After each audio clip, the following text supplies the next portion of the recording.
Vítor Pinto, começo por ti e por este momento tenso que está a atravessar o Benfica, depois daquilo que aconteceu ontem, do cerco que houve por parte de 200 adeptos do Benfica.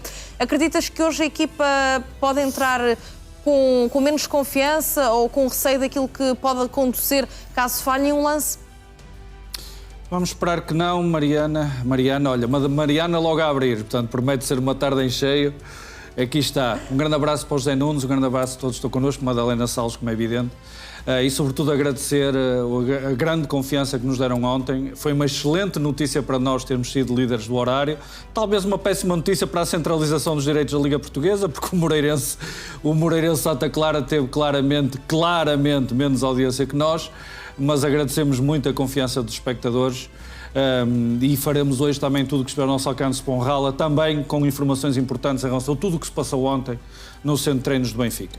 E deixa-me dizer-te desde já que ontem tínhamos que comentar as coisas em cima do que estava a suceder, tínhamos muita informação cruzada, informação na hora, inclusivamente oficial, dando conta de algumas informações até do Benfica, rejeitando qualquer possibilidade desta comparência dos sócios, porque os non-name boys são todos sócios. Portanto, acredito que serão em peso elementos dos non-name boys, serão também associados do Benfica, mas com nenhuma programação por parte da direção do Benfica.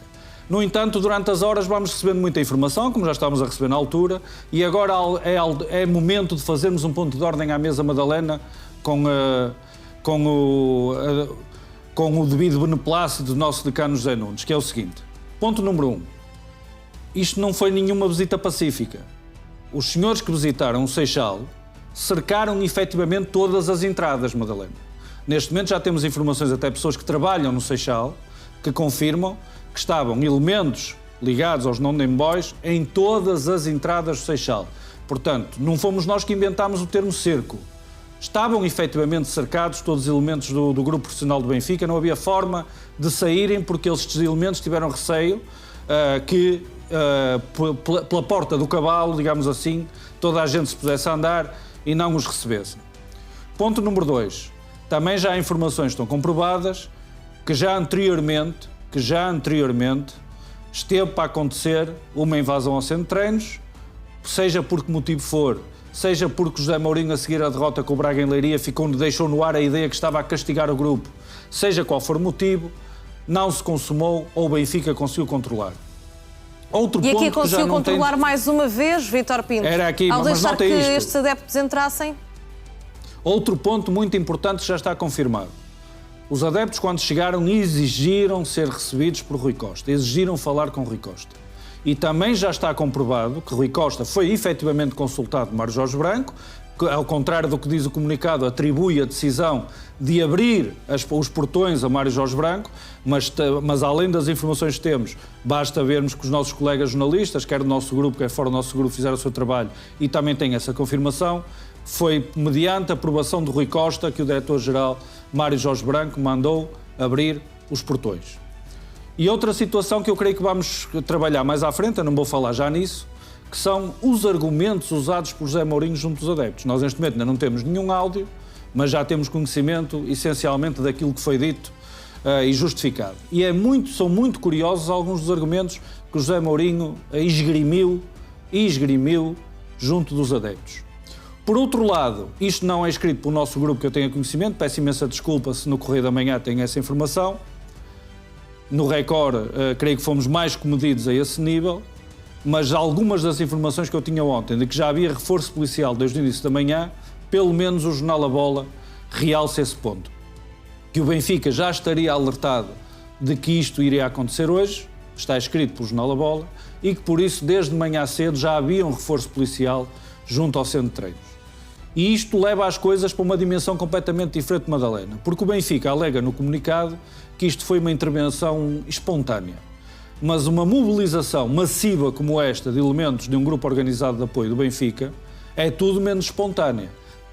Podia não ser do conhecimento do clube, podia ter sido mantido o sigilo ao ponto do Benfica ser apanhado de surpresa em relação a este cerco, mas de espontâneo não teve nada. Teve que ser algo de preparação, de mobilização, ao ponto, dizem que estavam elementos de várias zonas do país, inclusivamente, dos non-name boys, ao ponto de ter havido uma concentração de elementos, uma concentração desta dimensão, bastante cedo, para poderem às 8 da manhã já terem as entradas e com grande organização, deixa-me dizer-te, Madalena, para estar estudado o croquis do centro de treinos, que eles conhecem, e bloquearem todas as entradas do Seixal para não haver hipótese de alguém fugir pela porta do cavalo. Portanto, isto demonstra um nível de organização que vai além daquela espontaneidade, daquela originalidade, daquele folclore quase que pareceu a dada altura com que estava a ser encarada esta situação, ligeireza, correu tudo bem, são todos amigos, cantaram o Kumbaya. Aquilo, as informações jornalísticas, a partir do momento que o jornalismo entra em campo, e eu avisei que o jornalismo, ontem à tarde, lembras-te, Madalena, e eu valorizo a palavra de honra das pessoas e não a ponho em causa. Até porque o jornalismo faz o seu trabalho chegar à verdade. E neste momento a verdade a que chegamos é que o nível de organização foi extraordinário. Desde a preparação, à mobilização, à deslocação, à concentração no Seixal, à disposição das forças no terreno, no sentido de bloquear todas as entradas. E isto é um sinal também para o Benfica, porque ou as coisas, sobre os argumentos de José Mourinho, vamos falar mais à frente, porque ou as coisas realmente sofrem uma melhoria imediata, ou a partir deste momento está dado um sério aviso que próximas ações podem não ser tão pacíficas, porque se sabe se há coisa que estes adeptos não são, ou melhor, se há coisa pela qual estes adeptos não são particularmente conhecidos, é pela sua tolerância, é pelo seu beneplácito, é pela sua placidez em relação a situações que lhes causem desagrado. E o aviso ficou dado ao grupo. Agora, José Mourinho e os jogadores são os primeiros a ter que responder, mas eles começaram amanhã a exigir a presença de Rui Costa. Vítor, entretanto, dizias que tens conta dos argumentos que foram utilizados por José Mourinho. Já vamos falar disso mais à frente, mas primeiro, José Nunes, vamos falar deste precedente então que a direção do Benfica acabou por abrir relativamente ao futuro, porque se 200 adeptos entraram e conseguiram uma reunião com o técnico do Benfica, com os capitães da equipa, isto significa que agora a margem de erro para o plantel é muito curta? Boa tarde, Madalena. Um abraço para o Vítor e um abraço também para os espectadores do NOW. Já tive a oportunidade de dizer hoje de manhã que acho este acontecimento inexplicável, censurável e até inadmissível. Independentemente de ter sido ordeiro ou não, eu acho que tem contornos de gravidade e, enfim, é impossível não nos lembrarmos de outro tipo de situações, fossem elas mais violentas, como aconteceu em Alcochete, ou com um tom ameaçador, como aconteceram na Maia, no centro de árbitros, de treinos de árbitros. Isto, obviamente, não pode acontecer. Os clubes não podem, ou as instituições, não podem ficar reféns deste tipo de comportamentos. Por outro lado, também já tive a oportunidade de dizer hoje de manhã, creio que o Vítor já falou nisso há pouco, quer dizer, este comunicado do Benfica a falar na espontaneidade deste movimento é qualquer coisa que, quer dizer, não é tão inexplicável como o próprio acontecimento em si. Quer dizer, não eram 2 pessoas, nem sequer eram 20, eram 200, encontraram-se por ali. Iam a passear, às 8 da manhã encontraram-se e resolveram fazer aquilo que fizeram. Não, evidentemente que a espontaneidade não tem nada a ver com aquilo que aconteceu. Por outro lado, o facto das portas do Seixal terem sido franqueadas para que existisse esse meeting entre o diretor-geral, o secretário técnico, o treinador e os 4 capitães da equipa com este grupo, ou representantes deste grupo, é qualquer coisa, como tu disseste, que abre um precedente que, evidentemente, deixa o Benfica refém deste tipo de situações. Há 3 momentos para os sócios se manifestarem. No estádio, logo, a partir das 6 da tarde, estão nas bancadas, podem aplaudir, podem não o fazer, são livres de se expressarem como entenderem dentro de uma lógica de urbanidade. Em Assembleia ou em eleições. E acontece que as eleições no Benfica tiveram lugar há 3 meses e tal, 4 meses, já não me recordo quanto tempo foi, mas foi há muito pouco tempo. Mas muita coisa mudou. Desde as aquilo... eleições em que Achas que Rui mudou? Costa Eu acho foi que não mudou reeleito. nada. Em termos, O Benfica, em termos, o Benfica, entretanto, foi eliminado da Taça da Liga, da em Taça termos- de Portugal. não, eu peço desculpa. Na Champions acabou por... Eu peço desculpa, mas comparativamente à época passada, ao último ano do mandato de Rui Costa, acho que não mudou. Eu acho que o registro é o mesmo. Ou seja, o Benfica continua a acumular insucessos e é isso que, de alguma forma, e também te falei nisto hoje de manhã, pode conduzir àquela questão do copo estar cheio, a gota d'água, poder eventualmente ter sido esta exibição que Mourinho catalogou de muito boa do Benfica em Turim. Eu já tive a oportunidade de dizer que não tenho essa opinião. Acho que o Benfica esteve aquém daquilo que era preciso e basta comparar, por exemplo, com aquilo que fez na época passada frente ao mesmo adversário no mesmo estádio, mas com outros trunfos que o Benfica não tem agora. Não tem Aktürkoğlu, não tem Di Maria, não tem Cockchu, não tem Carreras, etc.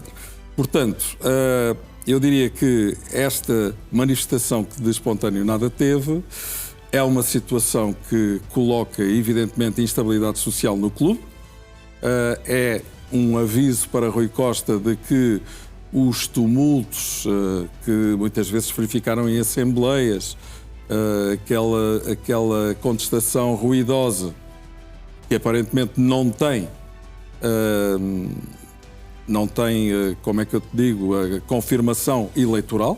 O que é facto é que ele ganhou na segunda volta com 67% de eleitores, aponta no sentido de haver, de facto, uma bolsa, pelo menos uma bolsa, de contestação e instabilidade que se pode tornar muito ruidosa a partir de eventos como este. Finalmente, ainda há a questão de Rafa. Rafa, hoje, tudo leva a crer, vai se estrear no Estádio da Luz, neste seu regresso. Sim. Daqui a pouco também já vamos falar só mas eu sobre quero Rafa estabelecer um link especificamente. com aquilo que Sim, que aconteceu. aconteceu ontem. É aí que eu quero chegar. Há sinais, há rumores de que não existe aceitação por parte das claques mais radicais do Benfica, pelo menos de uma parte delas, em relação a este regresso, etc. Até porque o passado com essas mesmas claques não é o mais simpático. Aquele episódio, já no final da sua permanência no Benfica, antes de sair para o Besiktas, quando ele estava no banco, acho que tinha sido substituído e saiu do banco para invectivar os assobios que a claque estava a dirigir, já não sei exatamente a quem. Tudo isso pode criar, de facto, algum ruído e já hoje iremos saber como é que as coisas estão em termos dessa relação, porque das duas uma, ou Rafa entra no 11, possivelmente não, se calhar sim, ele se fosse treinador não o colocaria no 11, iria para o banco para depois entrar, mas o treinador é José Mourinho, eu sou só um comentador. Ou então entrar ao intervalo, porque entrar durante o jogo na segunda parte pode motivar uma reação dividida da plateia. Portanto, estou curioso para saber como é que José Mourinho quer gerir esse tipo de situação, se é que ele está preocupado com isso, que não está nada preocupado com isso. A única coisa que ele quer é que Rafa faça o seu trabalho e foi por isso que o Benfica o contratou. E que o Benfica conquista os 3 Mas para pontos. fechar a minha resposta, esta manifestação de espontâneo nada teve, deixa evidentemente um cenário preocupante para outro tipo de situações poder acontecer se por acaso o Benfica não conseguir estancar esta onda de maus resultados. Eu recordo que o Benfica nos últimos 4 jogos, todos disputados fora do Estádio da Luz, há muito tempo que o Benfica não jogava em casa, vai jogar hoje, saldam-se por 3 derrotas, e apenas uma vitória, sendo que as 3 derrotas implicam a eliminação em 2 competições domésticas e a terceira derrota aponta no sentido de só praticamente um pequeno milagre fica mais longe. poder impedir o Benfica de ficar afastado também da fase seguinte da Liga dos Campeões.